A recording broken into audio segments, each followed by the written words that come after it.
ভদ্র চেহারার মানুষটাও হতে পারে ভীষণ বিষাক্ত। সবাই যে হাসে, ভদ্রভাবে কথা বলে, এজন্যই যে সে ভালো, বিষয়টা এমন না। সমাজে অনেক মানুষ আছে যাদের মুখে মিষ্টি কথা কিন্তু ভেতরে ভয়ঙ্কর। তারা বলবে আমি তোমার পাশে আছি, কিন্তু পিছনে ঠিকই ছুরি মারবে। তারা বলবে তুমি ভুল করছো না, তুমি সঠিক, কিন্তু সেই একই লোক তোমার পিছনে গিয়ে বলবে তুমি চরম মিথ্যাবাদী। এরকম মানুষরা তোমার আত্মবিশ্বাসকে ভেঙে দেয়, চুপি চুপি তোমাকে অকার্যকর করে দেয়। তবে বাইরে থেকে মনে হবে এই লোকটাই তোমার সব থেকে আপনজন।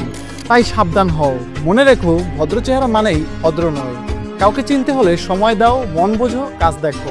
সবাই বন্ধু নয়, কিছু মুখোশ থাকে যা সময় হলেই খুলে যায়। মুখ দেখে বিচার করো না, কারণ অনেক সময় বিষটাও কিন্তু মধুর পাত্রে রাখা হয়। আপনার কাছে যদি এই ভিডিওটা সঠিক মনে হয় তাহলে অবশ্যই আমাদের চ্যানেলটা ফলো বা সাবস্ক্রাইব করে দিবেন। আপনাদের সমর্থনই আমাদের সাহস। ইনশাআল্লাহ দেখা হবে পরের ভিডিওতে। ততক্ষণ সবাই ভালো থাকবেন। আসসালামু আলাইকুম।